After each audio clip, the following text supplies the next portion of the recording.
I've been on the lookout to see what kind of retro gaming devices I can locate in my area. I came across more than a few over the past couple of weeks, and one of these completely shocked me. One includes several NES ROMs such as Donkey Kong, Joust, Galaga, and other well-known classics. Best of all was the price. Can you guess which of the two was less than $10? Let's quickly unbox, play, and uncover the steal of a deal. I'm John, and welcome to Wagner's Tech Talk.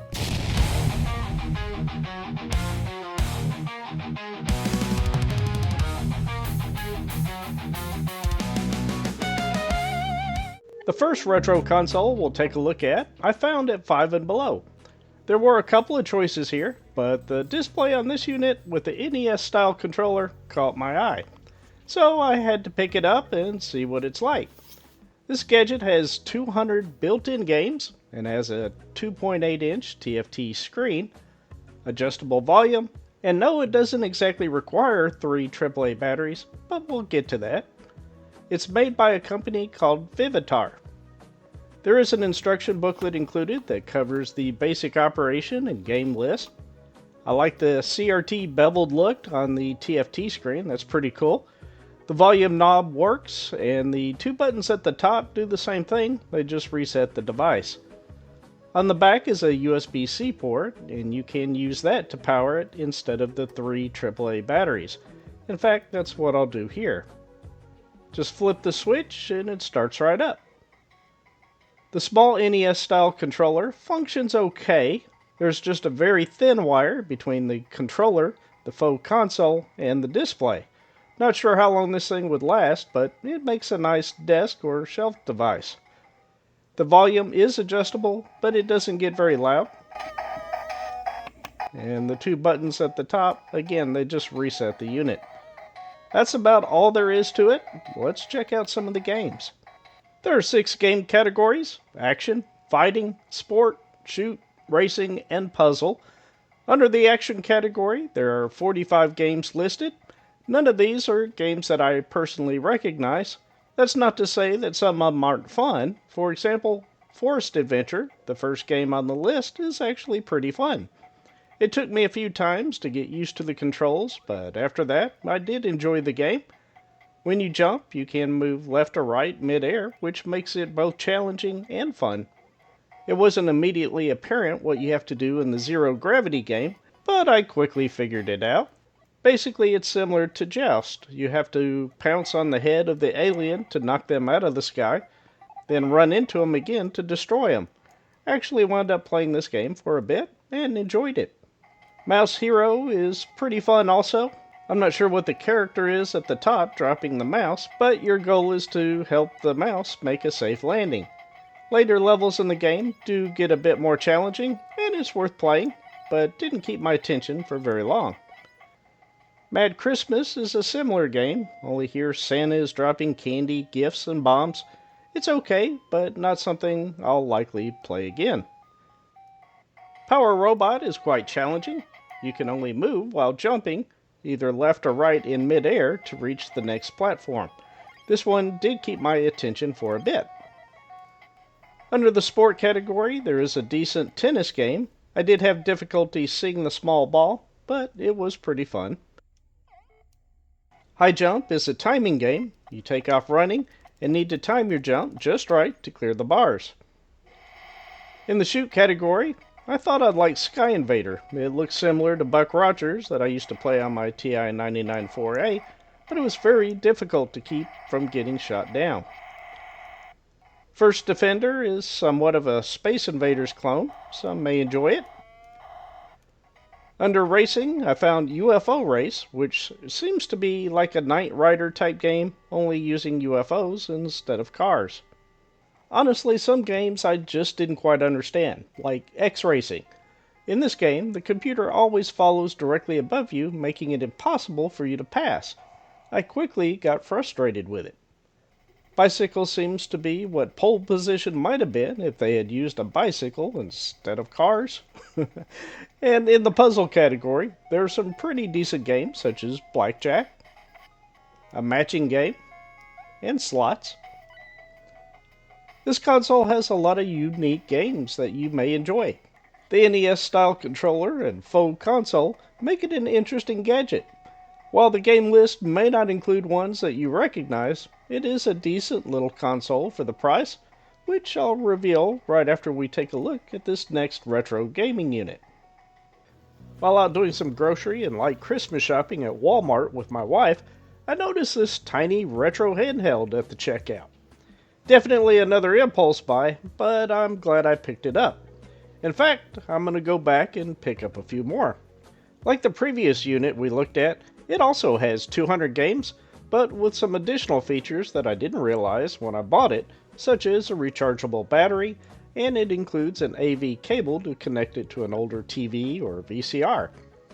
I became more intrigued about this device once I got it home, and honestly, I wasn't expecting much. The games listed on the back of the box weren't any that I was familiar with. Let's get it open and see what we have.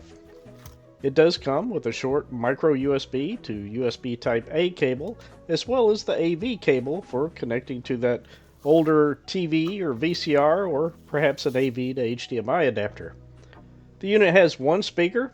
The buttons aren't as nice as what you'd find on a higher end device, but that's not what this is. At the back, you have not only a rechargeable battery, but a user replaceable rechargeable battery, which is not all that common. In fact, it looks to be the exact same size as the one I have in my Powkitty V90. More on that in a few. When you plug in a charging cable, it does illuminate on the left side to let you know when it's done, and the battery is stated to last about 6 hours. When you power it on, it's instant. The first thing I noticed was at the very bottom, I saw Excitebike. Surely that's not the NES version, right? Well, yep, it certainly seems to be the original NES ROM, and it plays very well.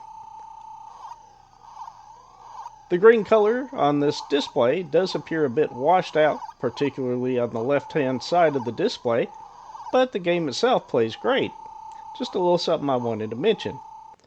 The volume is controlled by a dial on the lower left and can get reasonably loud or completely quiet.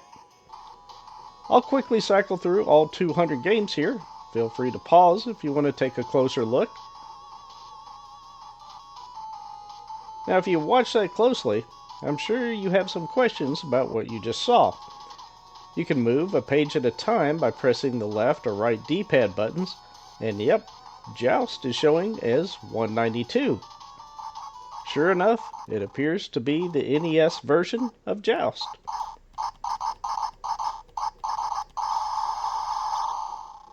Now, any of these might have slight hacks, but overall, the games appear to be correct. And yep, game 182 is indeed the NES version of Galaga, one of my top favorite games of all time, and it plays very close to the original arcade game.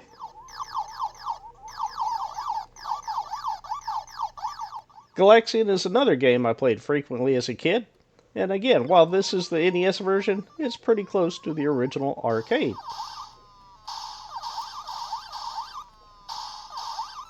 Game number 16 is Pinball, and it plays as you would expect. Press and hold the B button to launch the ball, and the left D-pad and the B button to control the flippers. It's a fun little game, and there are hidden areas that make it pretty fun. Game 169 is listed as Donkey 1 and the NES version of Donkey Kong. It sure seems a bit risky having original NES ROMs on the handheld, but it's there and you can pick it up at Walmart. Donkey Kong 2 is Donkey Kong Jr., another great NES port of the arcade version. Now, I could go on about the games that are on this device, but I'll just briefly cycle through some of the other noteworthy games that I noticed, such as Frontline, Dig Dug, Defender, Burger Time, Spy Hunter, Xerion, Yar Kung Fu, Tennis, along with a number of bootlegs and hacked ROMs. Going back to our discussion on the battery of the Powkiddy V90, I'm pretty sure the one I have in here was an aftermarket upgrade and not the original. However, they are both 3.7 volts and BL-5C batteries, but the one in this handheld is 350 milliamps versus the white aftermarket version that's 1600 milliamp hours. Sure enough, the aftermarket battery works and should improve playtime significantly. Just to be thorough, I did try the AV connection to a TV, and I was able to get it to work briefly, but then it stopped. It appears my AV output port may have a short or a bad solder joint.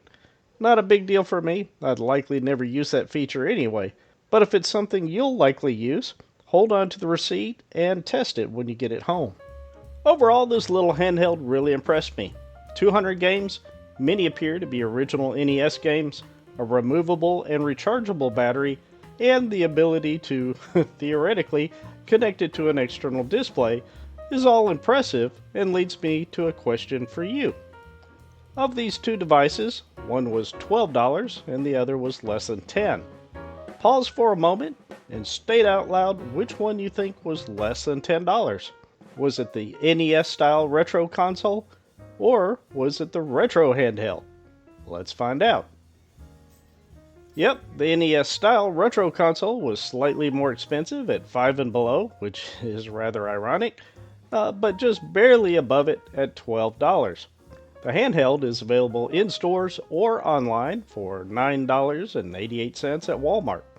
I'll leave non-affiliate links below for both in case you can't find them at your local stores. I don't think you can go wrong with either one.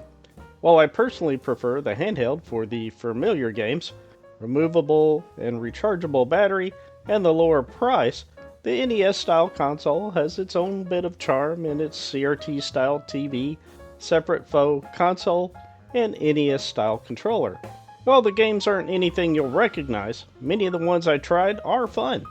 As this video was filmed in early December 2025, I think both would be great stocking stuffers for many retro gamers out there. Thank you so much for watching. Like, share, and subscribe. And with that, I look forward to talking with you again very soon.